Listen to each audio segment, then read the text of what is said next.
So I said this is study session 5, and we are going to discuss standard costing techniques. So if you look at what standard costing techniques is all about, you discover that it has to be an output to what we have discussed so far, most especially the study session 4 that talks about the marginal costing and absorption costing. So for you to understand the standard costing technique, you should be able to understand both the marginal costing techniques and absorption costing techniques. And thank God we have discussed that. So by relating standard costing technique with marginal costing technique, variance analysis will be determined on the total relevant cost of products, excluding the fixed overhead. But if it is few in the context of absorption costing techniques, then variance analysis will involve the total cost of products to the organization. Hence, the standard cost represents an estimated or predetermined total cost of product per unit for the organization. So why standard costing techniques is the process of estimating the total cost of production per unit. So at the end of this this learning, we should be able to discuss what standard costing technique is all about and the objectives of standard costing. Then we should be able to explain the types of standard and steps involved in standard costing techniques. Then we should be able to discuss the advantages and disadvantages of standard costing. And lastly, we should be able to explain and determine the standard cost variances. So let's start with meaning of standard costing. Standard costing is an important topic of cost accounting, which is usually associated with manufacturing company cost of direct material, direct labor, and manufacturing overhead. When you are talking about standard cost is also known as predetermined cost. Do you understand? It's quite different from the actual cost. Now, let's assume I want to buy this phone. The predetermined cost of this phone is my standard cost. What do I mean?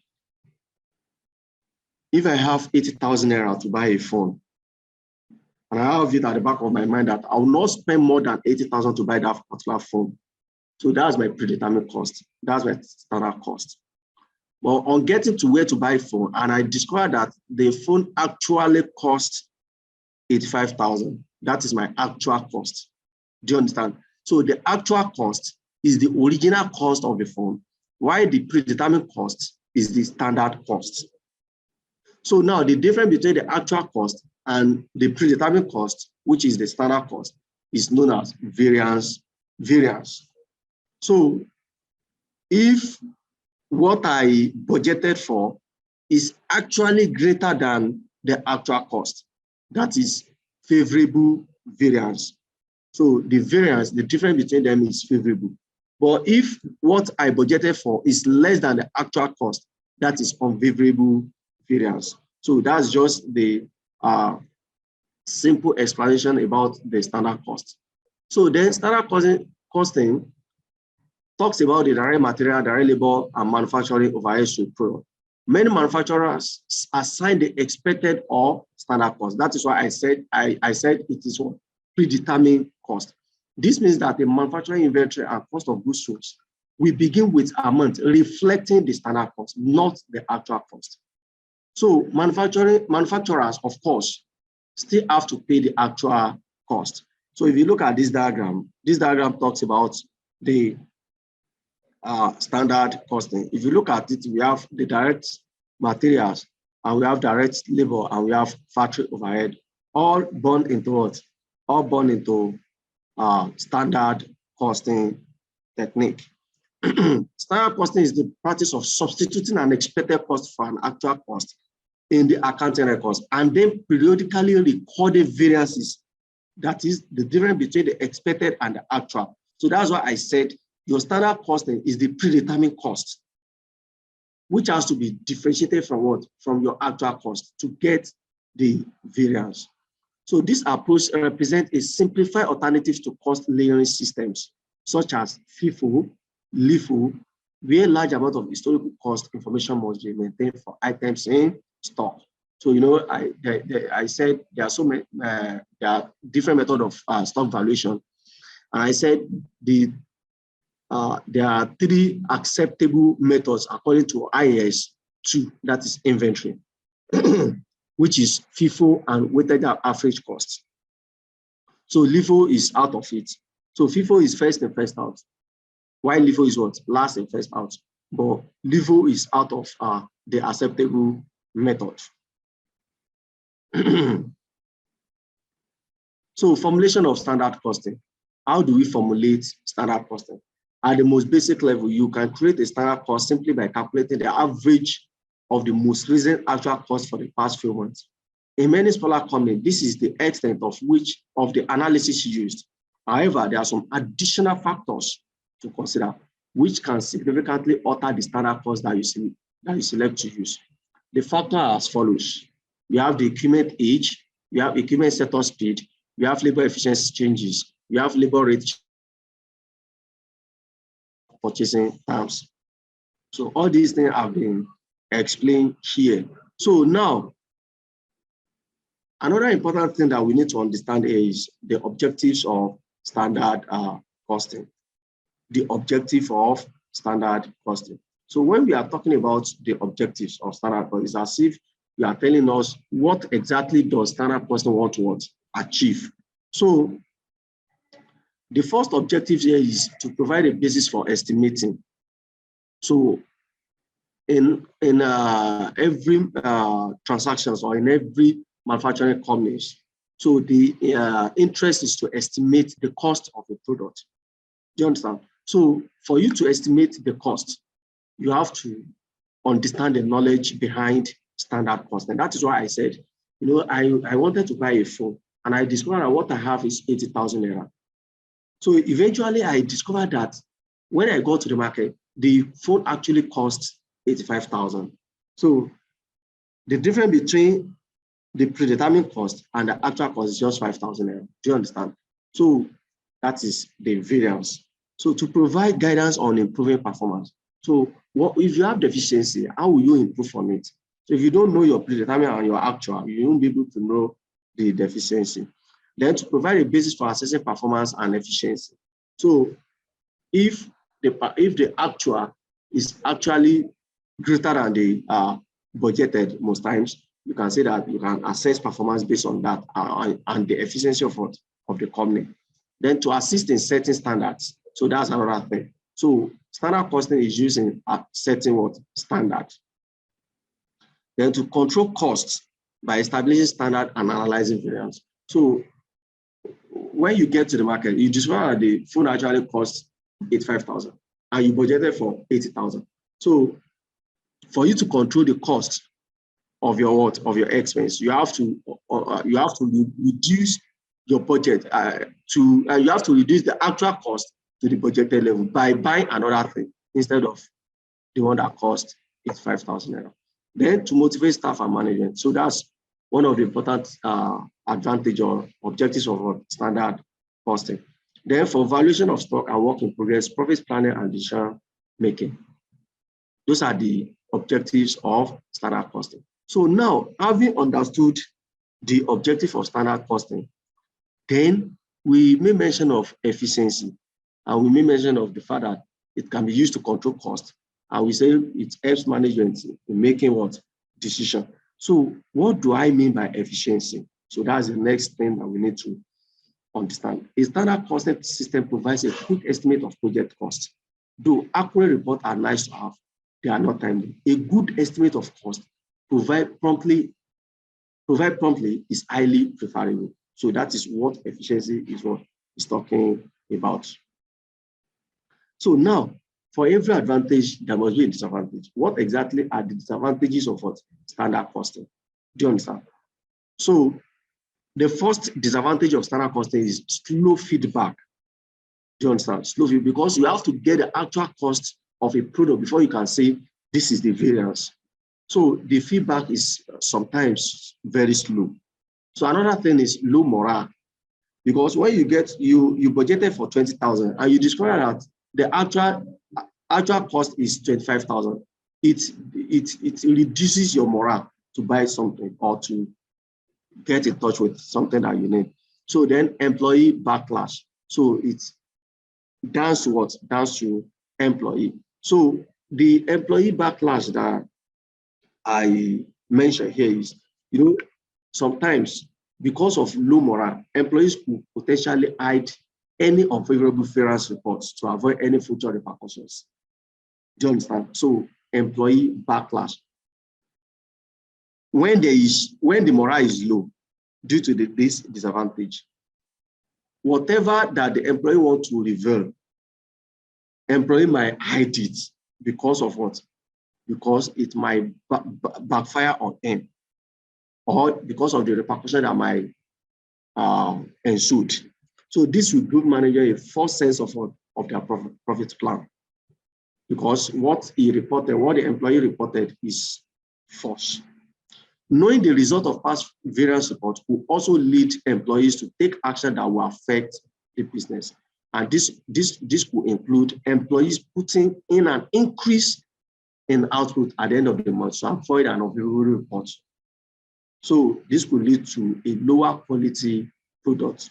So those are the disadvantages of what?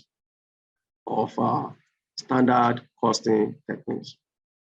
So what are the types of standards? Types of standards. It is noteworthy that the efficiency or otherwise of a system of standard costing would depend largely on the established standard. In practice, it is possible to identify 4 different types of standards. We have ID standard, we have attainable standard, we have current standard, we have a basic standard. So we normally call it IACB. So when we are talking about ID standard, it is also known as unattainable standard. ID standard is otherwise known as what? Unattainable standard. So it's an established standard specifically designed on the basis of the maximum productive capacity of the organization. That is standard established without providing adequately for any negative factor that may inhibit the attainment of standard, such as labor standard established without provision for lateness, absenteeisms, industrial action, annual leave, maternity leave, etc. ID standard is specifically designed to demotivate workers because they are not achievable in nature. Do you understand? So that is why we say unattainable standard. So this standard is specifically designed on the basis of what? Highest productive capacity. So then we have attainable standard. This is also known as practical standard. This is practicable.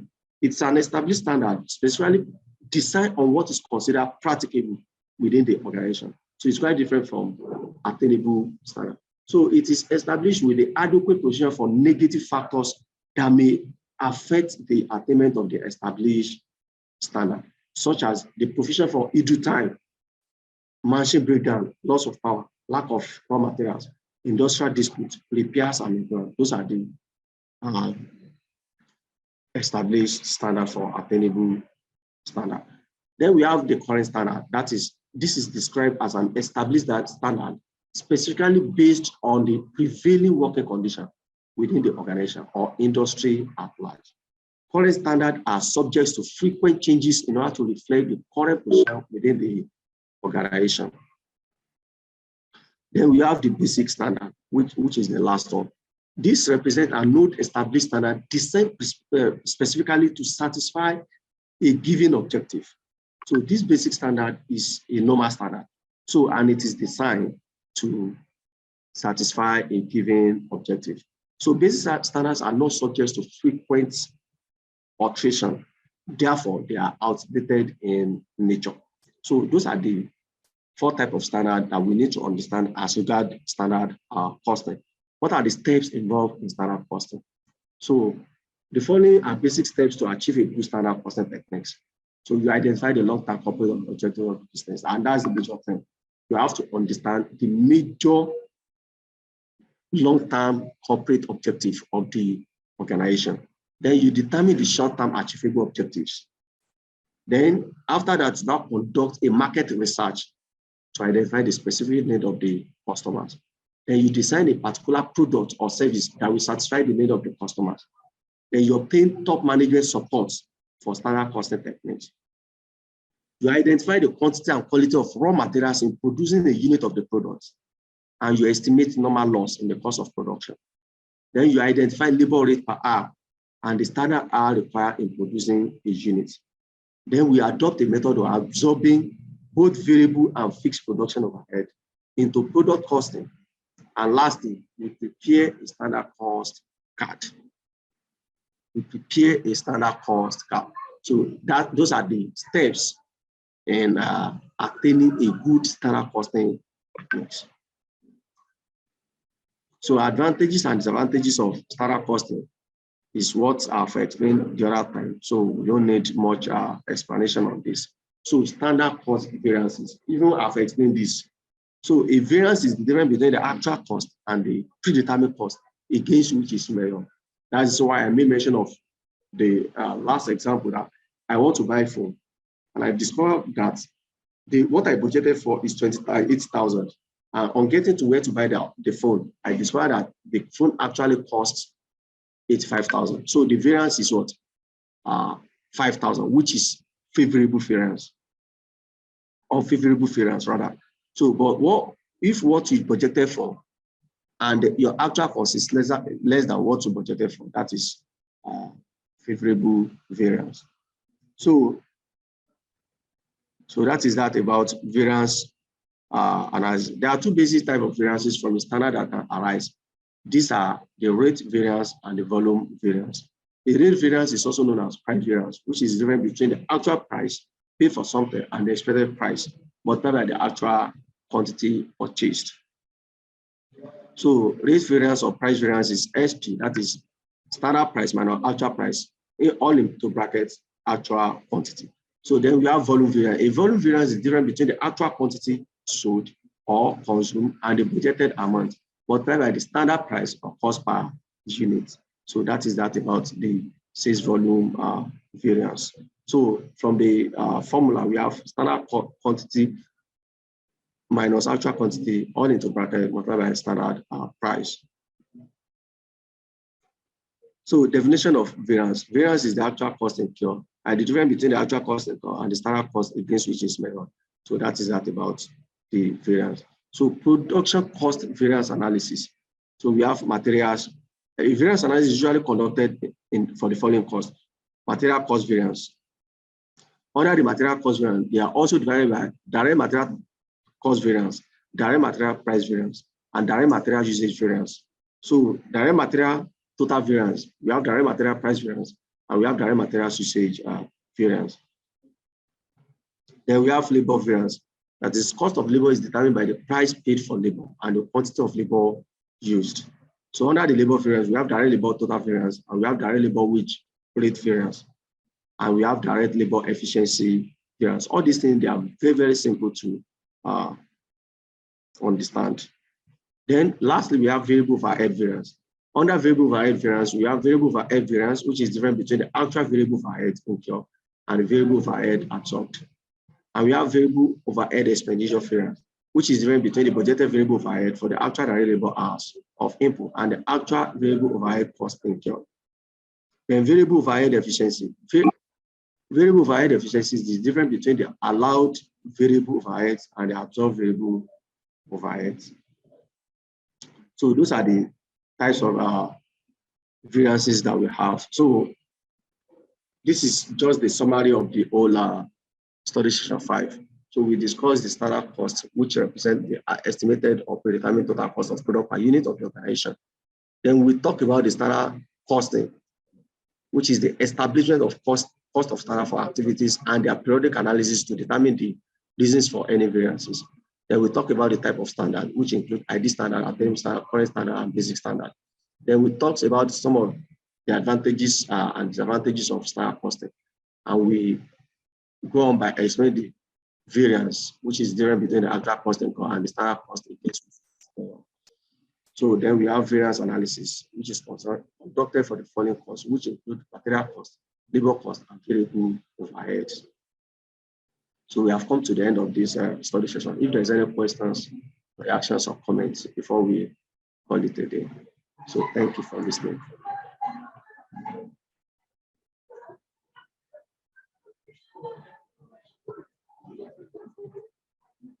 Any comments, reactions? Any comments, questions, queries before we call it a day? You can unmute yourself and talk. There's a need to do so.